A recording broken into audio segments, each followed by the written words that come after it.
Good morning, everyone. It is February 20th. I'm going to just record here a quick Transpicuous Views. Now, I apologize. This was supposed to have been recorded and put out right alongside the Transpicuous News episode that I did yesterday about SpaceX sending MRSA up to space and DARPA and all that stuff. And life got in the way. And I wasn't able to record it till this morning. So it's going to be just brief. A lot of people, well, it's very easy for everyone to get caught up in the fear porn of stuff.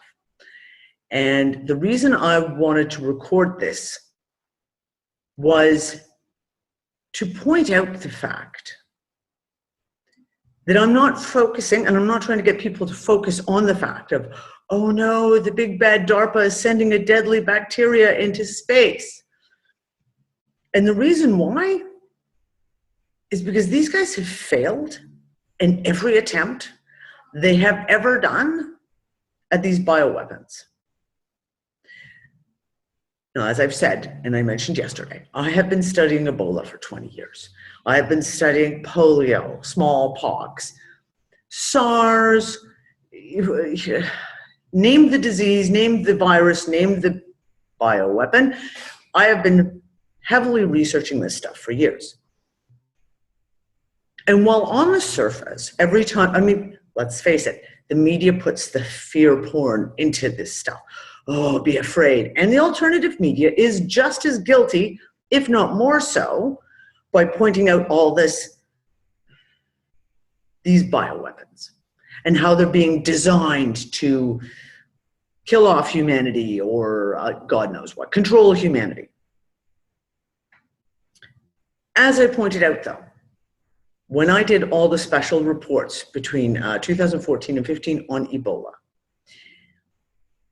for the most part, all these designer diseases, designer bacterias and viruses that they've created, most of them, the vast majority, are complete failures.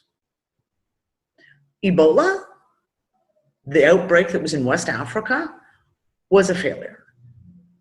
Because given the fact that they were trying to work with the Ebola virus, the Zaire virus substrain,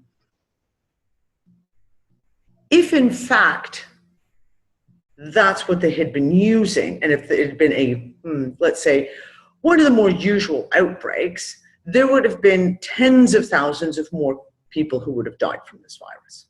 But because it was a bioweapon, one that it was a chimeric virus that they put all together, a little bit of Marburg, a little bit of Lassa, a little bit of Ebola, it petered out. And really, it was not as virulent, it was not as deadly as they were trying to create. Same thing with SARS and all the substrains of SARS, like the Middle Eastern SARS virus that they created.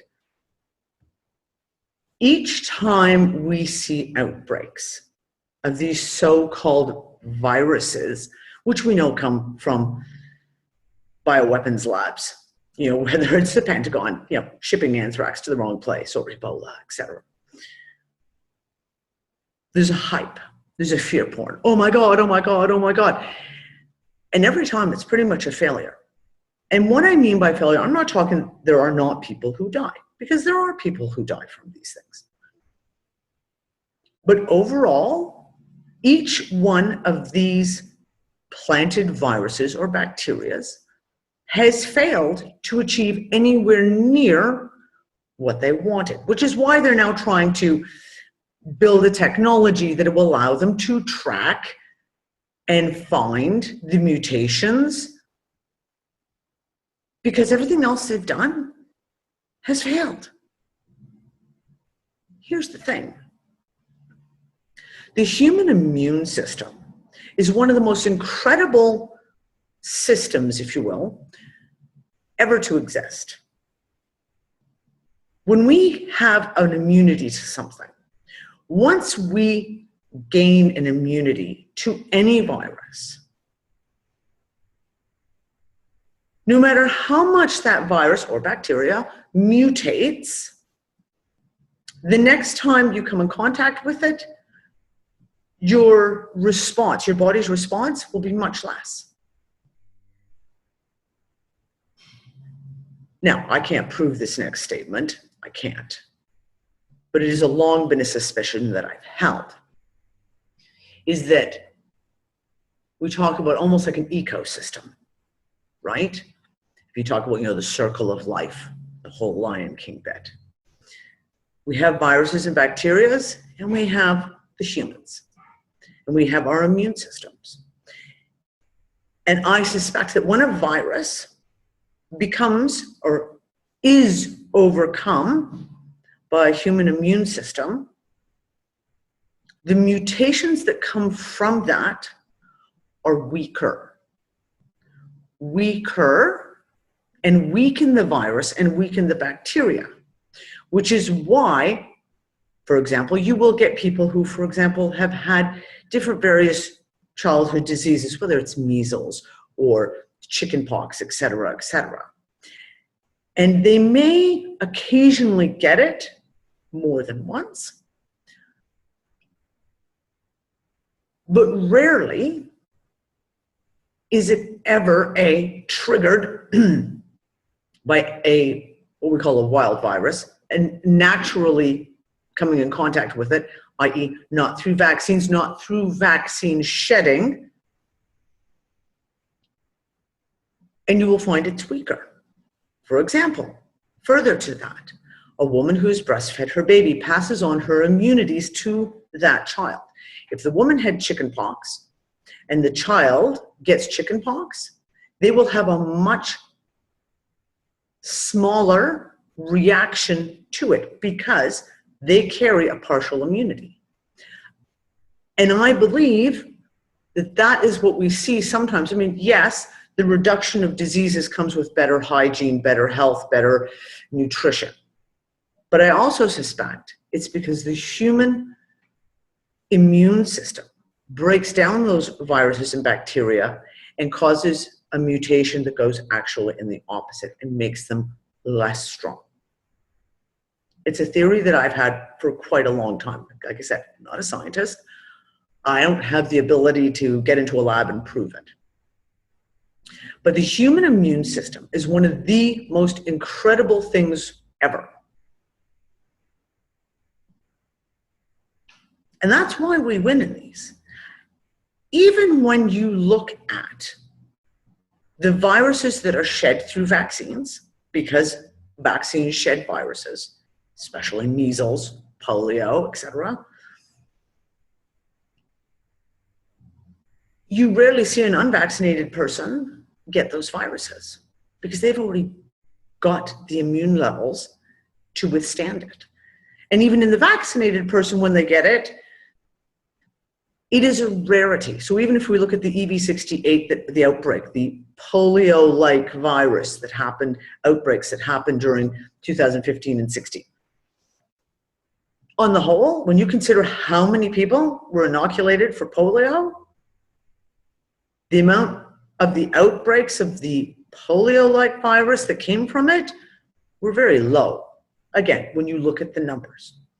It's because the human immune system, no matter how much mercury and aluminum, no matter how much fluoride is pumped into them, no matter how much GMOs, etc., it still fights. And yes, there are those who lose the battle. But overall, we're winning this battle hands down. So, I want to make the point that when I report on things, for example, like DARPA funding the sending of MRSA super bacteria, going to the ISS to see if they can mutate it bigger, stronger, faster, et cetera, I'm shining a spotlight on the idiots. I like to shine the light in the dark corners so that we can watch them scurry. I've always done that. It's not about fear. Because do I think they're going to be successful with any of this? Fuck no.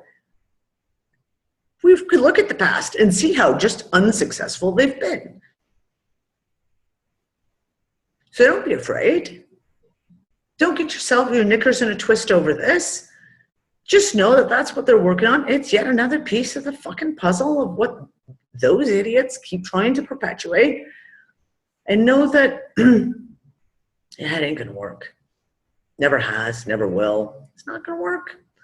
And it seems the harder and harder they try, the less and less it works.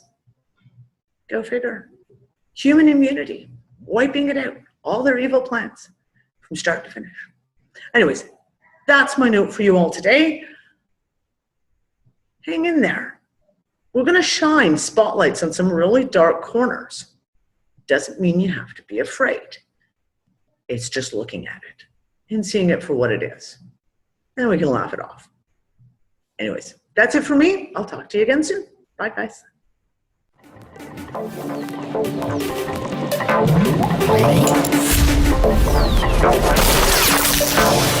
Thank you.